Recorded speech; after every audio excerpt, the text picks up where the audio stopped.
नमस्कार. उत्तरायण अभिवाचन भाग 20. सा विद्या या विमुक्तये. तत्कर्मयन्नबंधाय सा विद्या या विमुक्तये. आयासाय परम कर्म विद्यांना शिल्पनैपुणम.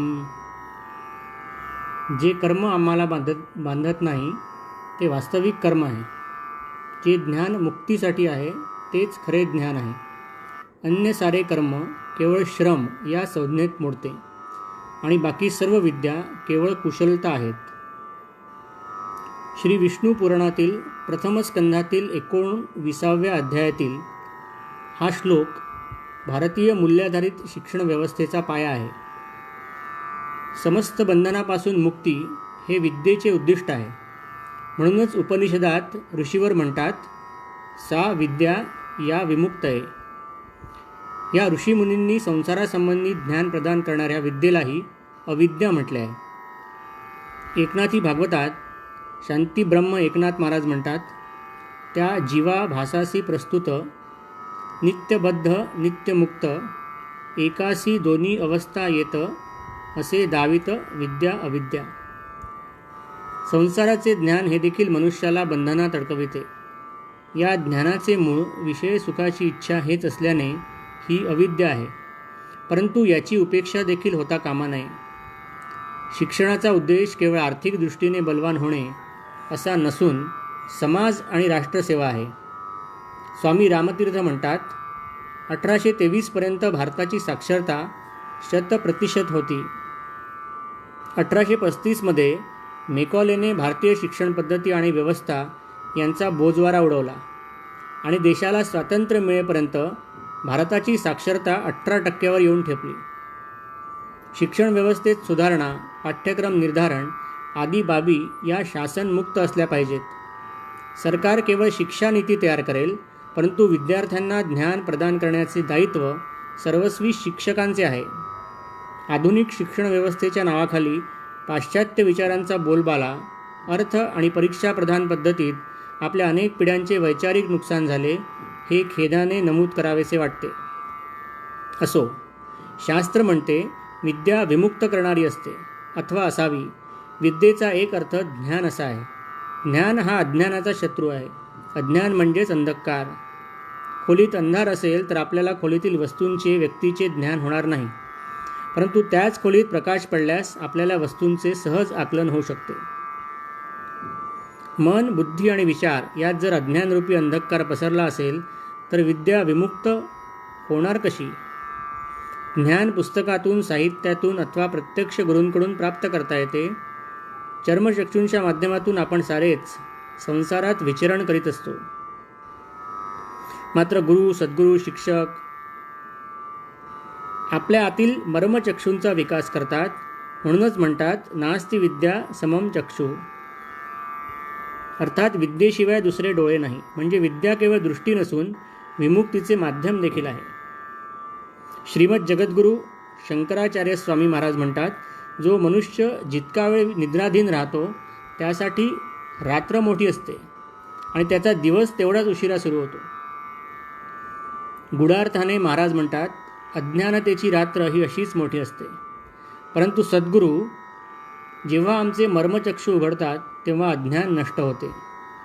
याच आशयाला व्यक्त करणारी शंकराचार्यांची प्रश्नोत्तरी प्रसिद्ध आहे, ज्यात आचार्य म्हणतात, विद्या हिका ब्रह्मगती प्रदाया बोधो हिका यस्तु विमुक्ती हेतु. बोध त्यालाच मुक्ती. विद्या हिका ब्रह्मगती प्रदाया बोधो हिको यस्तु विमुक्ती हेतु. बोध त्यालाच म्हणावे ज्यात पूर्ण मुक्तीचा हेतू अंगभूत आहे. सगळे ऐकले आणि ज्ञानी झाला असे होत नाही. दासबोधात तर समर्थांनी अशा पढत मूर्खांसाठी पूर्ण समाज खर्ची घातला आहे. आपल्या बुद्धी ज्ञानाचा गर्व झाल्याने पढत मूर्ख बाकीच्या लोकांना मूर्खात काढतो आणि लोकांमध्ये काय दोष आहे हेच पाहत बसतो. तो स्वतःला विद्वान समजत असल्याने लोक त्याला एखाद्या ग्रंथाविषयी त्याचे मत विचारतात, पण दुसऱ्याला चांगले म्हणणे त्याला जमत नाही. त्यामुळे तो ग्रंथ मुळातून न पाहता हा उगीच त्या ग्रंथाला नावे ठेवीत बसतो. जर कोणाचे गुण याला सांगितले तर त्याच्यातील दोष पाहत बसतो. समूळ ग्रंथ पाहिल्याविण उगाच ठेवी जो दूषण, गुण सांगता अवगुण पाहे तो एक पडत मूर्ख. कितीही ग्रंथभांडार वाचले तरी त्या वाचलेल्या ज्ञानाला समजणे आवश्यक असते आणि केवळ समजून चालत नाही, तर ते ज्ञान समाजोपयोगी सिद्ध व्हावे यासाठी प्रत्यक्ष कृतीप्रवण व्हावे लागते. म्हणूनच विद्या तिलाच म्हणावी जी माणसाला ब्रह्मगती प्रदान करते. जी विद्या मनुष्याला ब्रह्मतत्वापासून इंचभरही दूर ठेवते, अशी विद्या ही अविद्या समजली पाहिजे. ईशावास्योपनिषद अमृत मश्नुते. विद्येपासून अमृतस्वरूप परमात्म्याची प्राप्ती होते. गीतेतील 9व्या अध्यायात योगेश्वर भगवान श्रीकृष्ण म्हणतात, इदं तु ते गुह्यतमं प्रवक्ष्याम्य न सूयवे ज्ञानं विज्ञानसहितं यज्ञात्वा मोक्षसे शुभात्. राजविद्या राजगुह्यं पवित्रम इदमुत्तमं प्रत्यक्षावगम धर्मं सुसुखम कर्तुम अव्ययम. हे अर्जुना, आता मी तुला ज्या ज्ञानाला विज्ञानासहित सांगणार आहे ते जाणून तू या संसार बंधनातून निश्चितच मुक्त होशील. हे ज्ञान सर्व विद्यांचा राजा आहे, राजविद्या आहे. विद्या ही अशी गोष्ट आहे जी उमजल्यानंतर व्यक्ती दुःखरूपी संसारातून मुक्त होतो. मेकॉले प्रणीत आजच्या शैक्षणिक व्यवस्थेतील शिक्षणामुळे ब्रह्मगती मिळेल काय? आजच्या शिक्षणाला विद्या मानणारे अथवा केवळ पुस्तकी ज्ञानाचा ढोल पिटणारे खरे तर मोठ्या भ्रमात आहेत. अशा लोकांना लक्ष्य करून मुंडोकोपनिषद म्हणते, अविद्ययाम अंतरे वर्तमानाः स्वयं धीराः पंडितमन्यमानाः जघन्यमान्या पर्यंती मूढाः अंधेनेव नियमाना यथांधाः. अर्थात अविद्येत स्थिर राहूनही स्वतःला बुद्धिमान आणि पंडित समजणारे मूर्ख लोक कष्ट सहन करून त्याप्रमाणे भटकत राहतात, ज्याप्रमाणे एका अंध व्यक्तीच्या निर्देशनात दुसरा चक्षुविहीन भटकतो. स्वातंत्र्यप्राप्तीनंतर आपली शैक्षणिक व्यवस्था दुर्दैवाने विमुक्तीचा मार्ग न होता संकीर्णतेचे साधन बनून गेली आहे. उच्च शिक्षणाचे मूलतः 3 प्रमुख उद्देश आहेत. निरनिराळ्या ज्ञानधारांचे अध्ययन, समकालीन संदर्भात त्याचा समग्र विचार आणि रिसर्च शोध. तिसरे उद्दिष्ट म्हणजे चिंतन मननातून ज्ञानाच्या नव्या मार्गाचे अनुसंधान.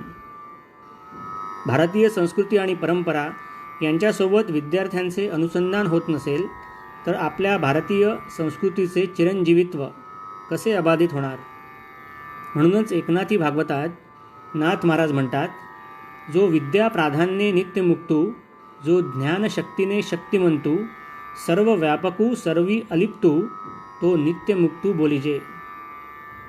शिक्षण व्यवस्थेचे सर्वसामान्यपणे बाजारीकरण, काही मोजके सन्माननीय अपवाद वगळता ते झाल्याने विद्यार्थ्यांची अवस्था युद्ध न करताच पराजयाची कारणे शोधणाऱ्या योद्ध्यासारखी झाली आहे.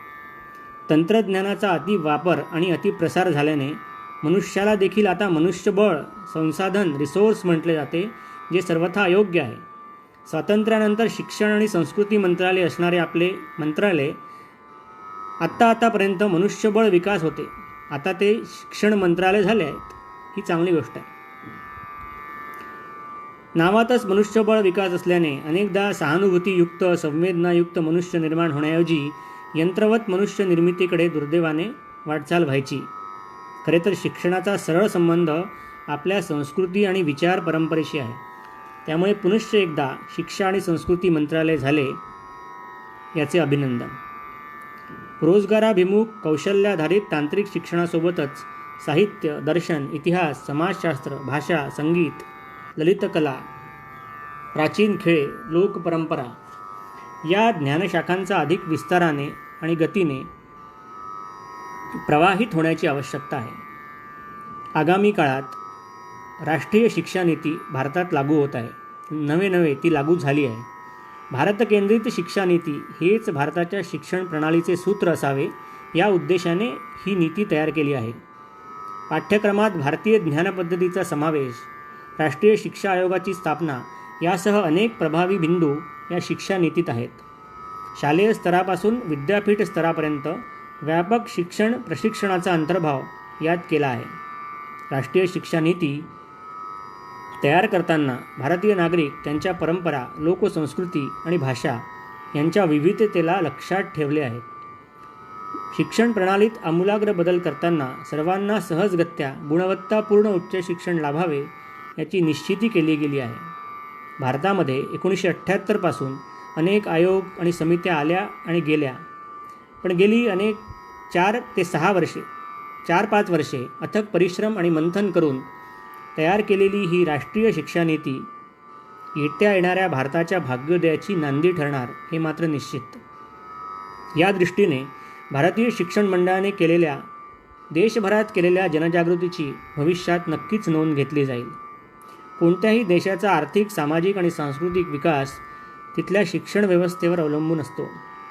त्यामुळे भारतासारख्या महाशक्तीची आज बाळगणाऱ्या देशात भारतकेंद्रित शिक्षण व्यवस्थेची नितांत गरज होती आणि आहे. शिक्षकांना समाजाभिमुख आणि देशाभिमुख करून विकास साधला जाऊ शकतो.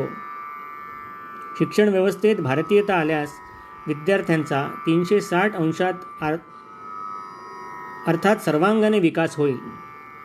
शिक्षण व्यवस्थेतील बाजारीकरणाची बीजे ही पुढील अघोरी व्यावसायिकतेला कारणीभूत ठरतात.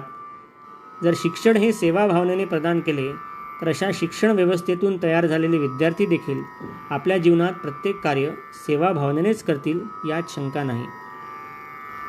सरकार निरपेक्ष आणि व्यापार निरपेक्ष शिक्षण व्यवस्था हीच खऱ्या दृष्टीने स्वावलंबी, नैतिक, धर्माधारित आणि आत्मनिर्भर भारताची शिक्षण व्यवस्था राहील.